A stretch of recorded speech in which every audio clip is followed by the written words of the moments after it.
Okay, so let's start. Good morning, everyone, again. How are you? This is the last week before Eastern holidays. So let's continue with the notes. Remember that I wrote you an email explaining why I think that it's not convenient to have a partial exam in this term, because I think that if everybody's at their homes, has no. I think that it's not necessary to do the exam, but anyway, we will apply the 10% of the partial exam to the other exercises that we will do once we return from holidays.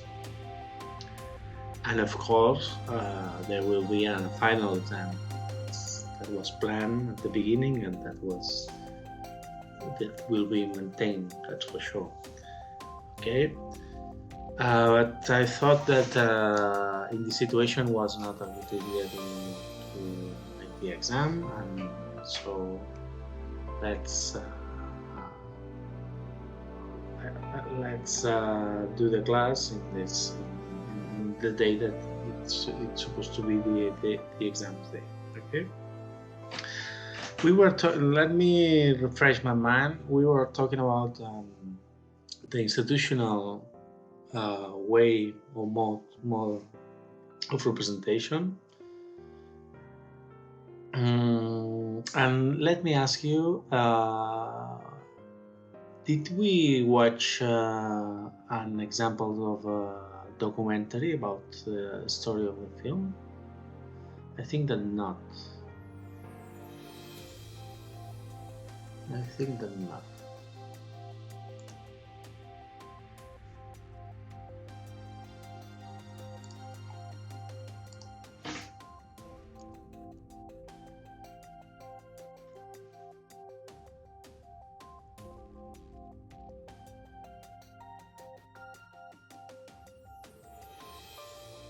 Yes, exactly. Thanks, Rick. Let's see these two videos, and let's talk about that idea of how the audiovisual language had a big evolution between the 1910s and in the 10th and 20th years of the 20th century. Let's see this documentary. Let me explain first. It's a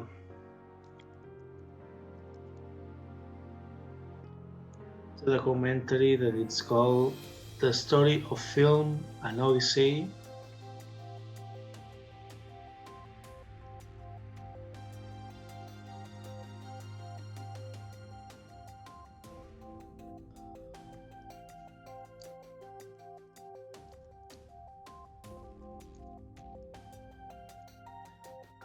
And I think at least the last year was available in Netflix. Now I think that it's in filming, that it's another platform for films, and it's a documentary. It's a series, actually. It's a series of 10 episodes where the director, that it's Mark Cosing, it's a documentary man, explains the developing of the audiovisual language of the cinema during the 20th century, and it's so interesting. I think it's so interesting, and every episode it's about 15 minutes, so it's easy to follow and interesting to watch. Okay. So let's see just a part of the very first episode of this series.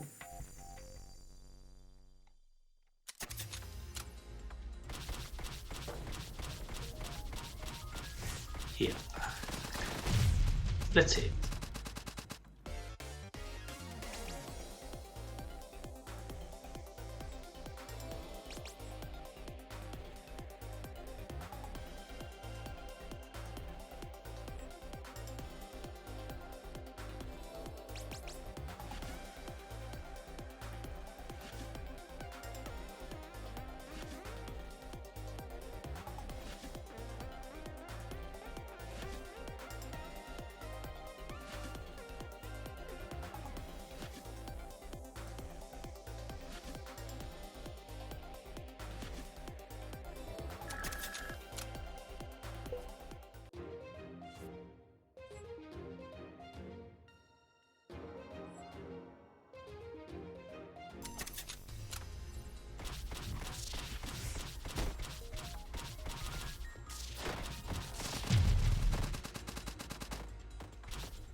So it's an interesting sequence where it's explained.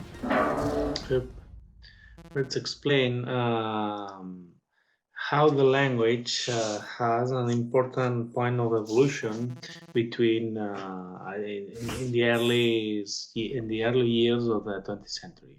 Here, it's important what Mark Cousin has explained. In the very first films, the idea of the space and the time, how to express the space and the time, was not clear. And for example, here there was that action. There was a woman with her child in a room in a building that was on fire, and the fireman arrives and rescue them. Okay, how they explain in the primitive mode of representation. They show the inside the room, the woman with the child. But first, in the primitive way of representation, they show outside in the street when the firemen arrive with the cars and enter in the building, rescue the woman and the child, and go out again. Then we go inside the building, and the same action are explained, but changing the point of view. So inside the building, we see how the woman is scared with the fire, and the fireman arrived, etc. So the action is duplicated because it's explained outside in the street and again inside. There is no montage. There is no continuity in the time. The time it's also duplicated. So what's the difference between the primitive mode of representation and the institutional one? It's when the artist learns how to express the time and the space in continuity using the montage. Understanding that when we cut a frame, what will follow that cut, the audience will be able to understand, to connect with the idea that we have seen previously. And the second cut of that film, as is explained here, the space is fragmented. We see the fireman outside. Okay, then we see a shot inside of the woman that is scared. Okay, we understand that it's the same space. Then the fireman start trying to climb to the room. Then inside again, we see how the fireman came into the room. Do you understand what I'm trying to explain? There is a continuity between the space. There's a continuity in the time, and fragmenting the space. But we as an audience understand, we are able to understand that trick. Okay, let's see another fragment, and this is something that is so characteristic of the institutional way of representation. Let's see another fragment.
Good. So here there are also nice ideas to explain. One of the ideas is that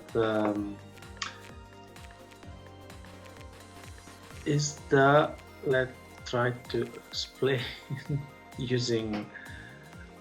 Let me try to make a roll here. And the idea of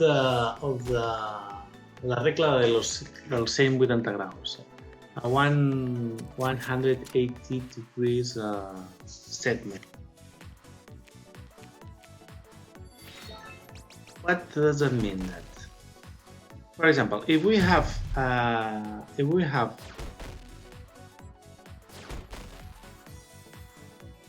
something like that, that's a football camp, a football stadium.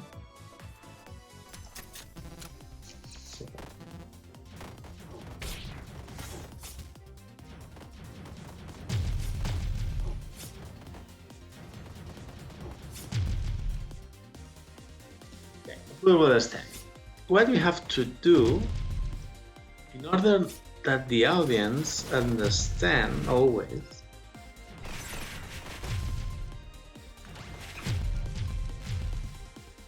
Here we have the team A team and the B team, okay, and the A team has to go always from left to right, and the B team have to go from right to left. Okay. At least at the first part, then they change. Okay, so if we are trying to show that match by TV, we have to be very careful in order to not confuse to the audience with the position of the cams. Let me explain, and that's the idea of the 100-degree.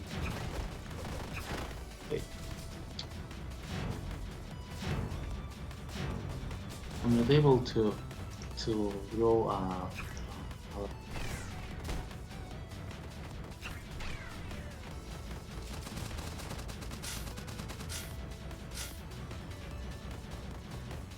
let's imagine that there's a line that split the cam in two. We have to choose where we are going to put the cams. Let's imagine that we put the cams here. One here.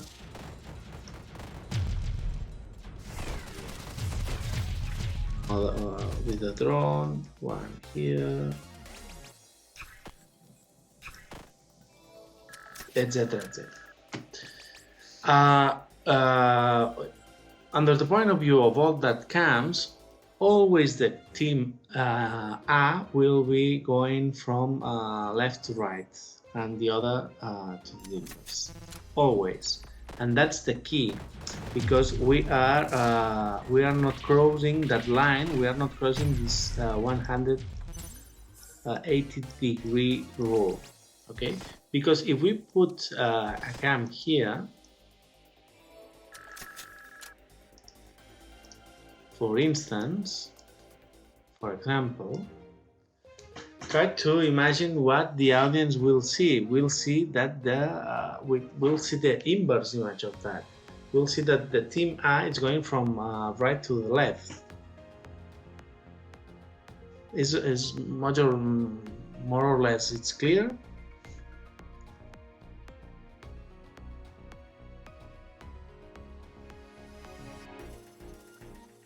Are you there?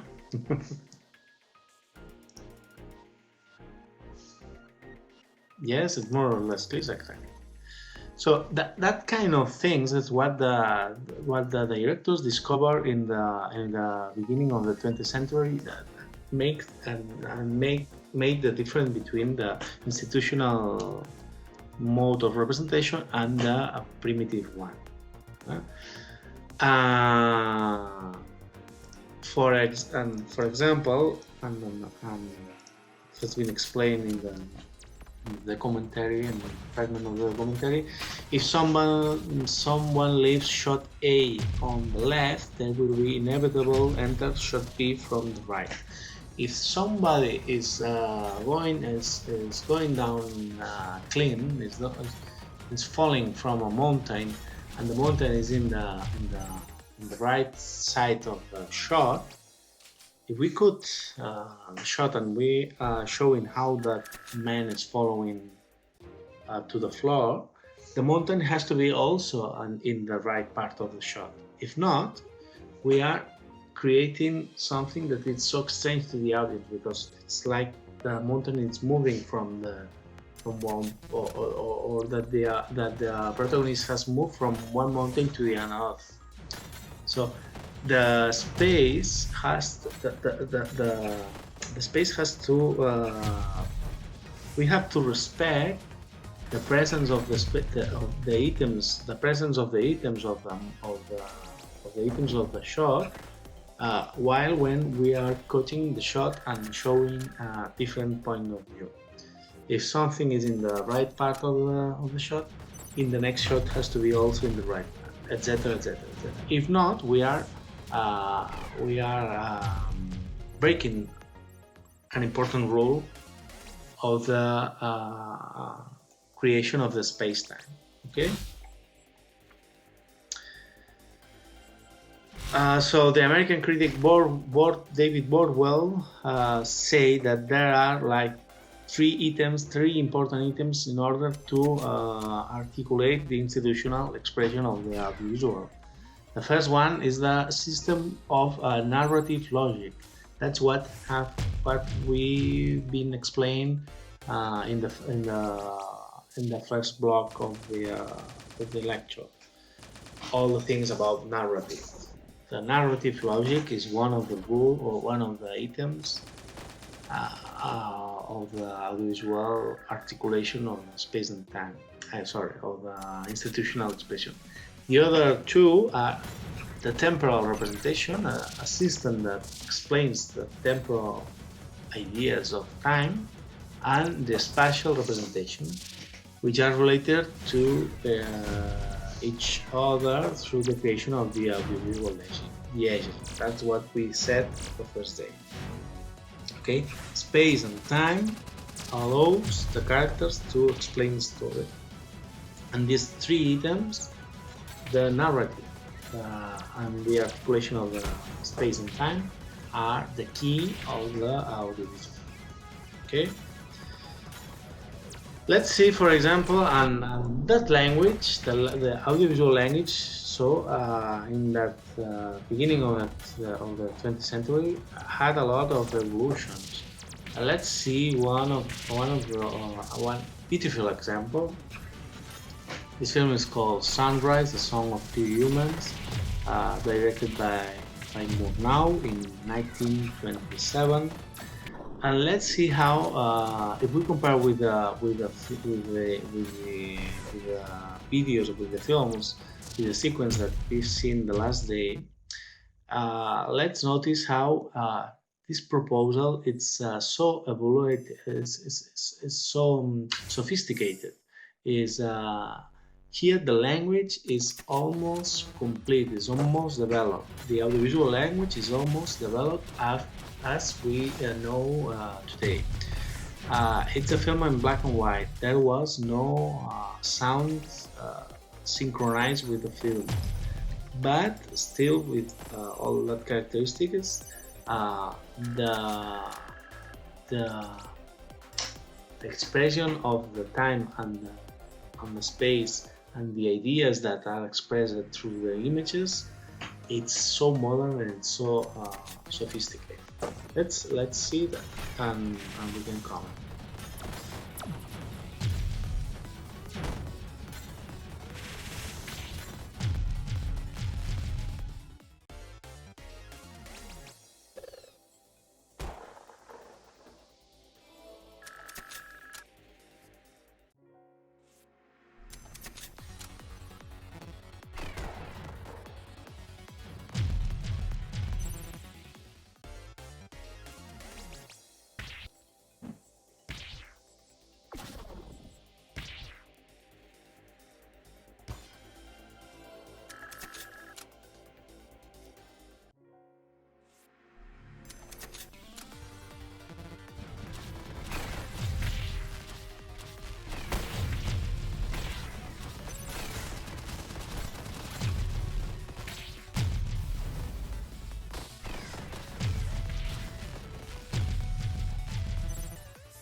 So first of all, how two lines of the story are explained at the same time.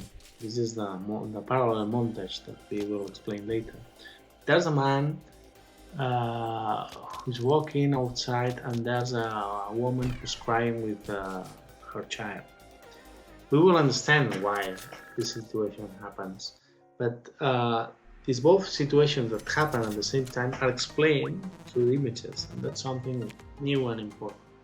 And here let's see how the camera is following the character through the forest, this beautiful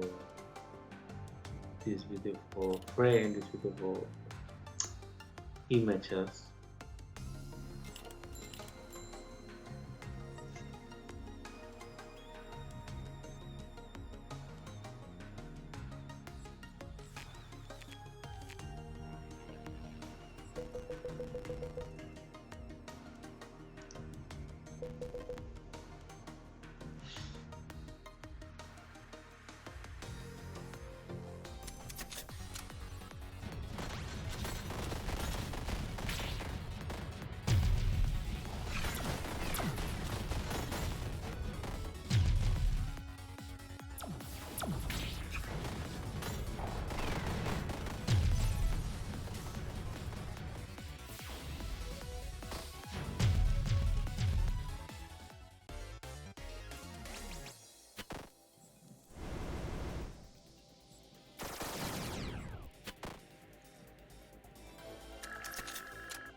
Now we understand why that woman is crying, because her husband, is outside with another woman.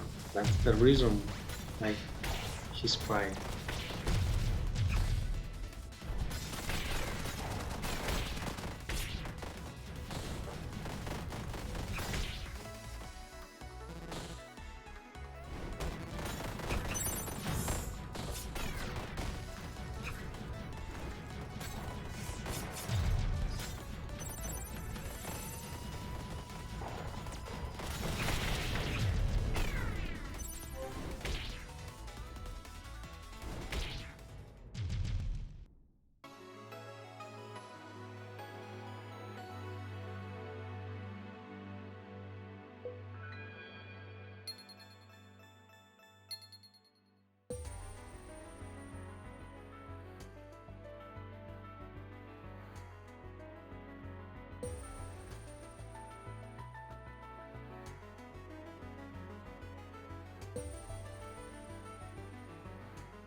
And here we will see how an idea of the future and a dream or a desire is expressed with images also.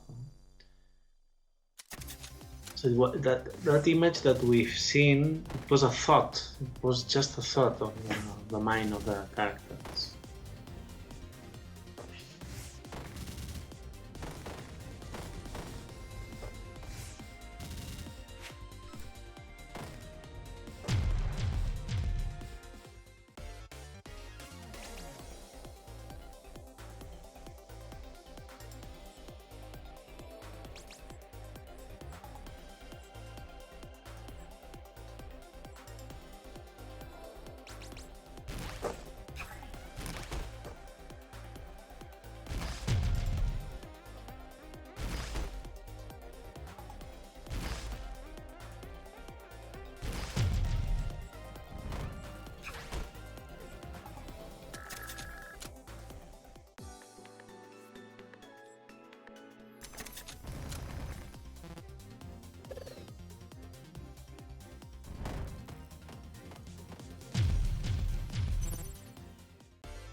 Okay, so the idea that I want to explain here is in the 1927 we had almost all the elements to articulate an audiovisual as we can do it maybe today or during the 20th century.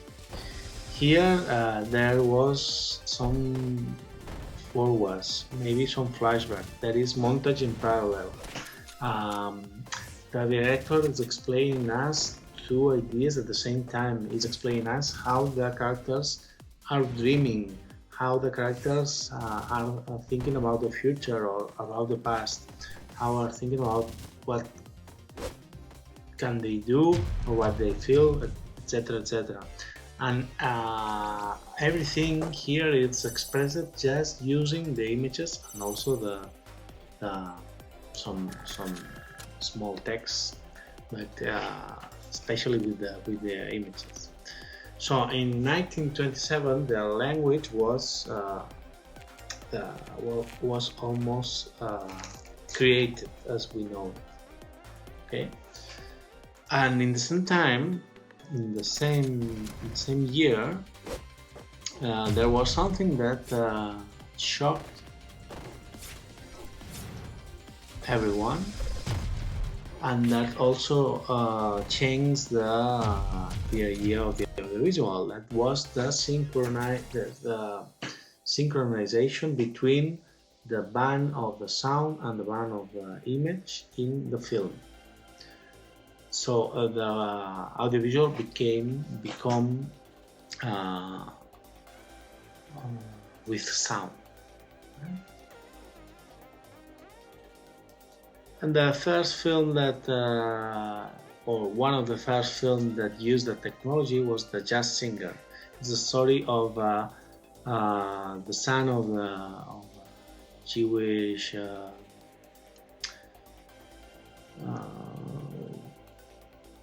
family who wants to be a jazz singer and conflict with his father. $10. I'm going to take it to Corey Island. Yeah, you want to ride on a shooting suit? Yeah, you know, with the dark nail. Everything.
Okay, this is one of the first film that used the sound to explain the story.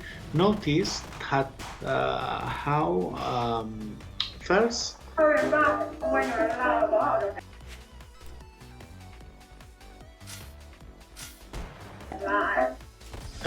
a beautiful idea that is that the sound allows also the silence to appear. I want to say we have the sound, we can also articulate the silence. You know, the sound allows the silence to be also in the film and use it under a dramatic point of view. That's the first. And the second idea that I want to explain here is how even the sound was invented, even the sound was synchronized to the film, how the director still used some intertitles. I want to say how the old way of explaining the story is still used in this film, different kind of films. How the two techniques are mixed, how the technique of the dialogues and music and sound, and the technique of the intertitles. I don't know exactly why, but I suppose that is the same idea that when the sound appears in the film, the how we were able to articulate the sound in the story was not so obvious, but it was something that we had to uh, to prove to try different ways. I want to say that was something that also has to be articulated, invented, proved, etc., etc. And it was during some years that the directors get used to the sound and get used how to use the sound as a narrative expression. Okay.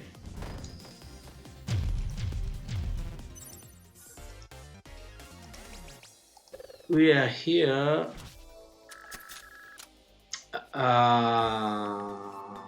the synchronized sound and music have been a part of film since 1927. But I want to underline that the audiovisual was never silent. I want to say there was not synchronized, but there was always a pianist who was playing at the cafe or the theater or the cinema building, or a man who was reading the words that appeared in the screen, because not everybody was able to read, etc., etc. One of the not everybody reacts in a positive way of that invention of the sound. For example, Charles Chaplin, you know, that is the director of so many important films as The Great Dictator or Modern Times, that we will see. The actor who played the character of Charlotte considered that the incorporation of the soundtrack was something that maybe would destroy the cinema as an art, and he never let the character of Charlotte to speak in their films. Let's see an example of a classical sequence of Modern Times. That film is from 1936, so it's also so modern. I want to say it's all the tools of the language are developed.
It was Charlotte. It was the film called Modern Times, when Charles Chaplin was criticizing the modern times, exactly, the industry and to be far from the nature, etc. And it's still so funny, that sequence, I think. I don't know what's your opinion, but almost 100 years later, or 80 years later, it works under the point of view of the language, and it works under the point of view of the sense of humor, etc. etc. Good. So this institutional way of articulating cinematographic language acquires great importance during, of course, during the 40s, the 50s, 60s, etc., etc. And the audiovisual genres that we explained just before are also related with the institutional way of representation. Let's see an example of this, of what we can call a classical film, or a classical way of representation, and it's the sequence from a film that it's called Rear Window, directed by Alfred Hitchcock. And let's watch it. And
Okay, the story here is that a man that has an accident and has to be at home with with a broken leg.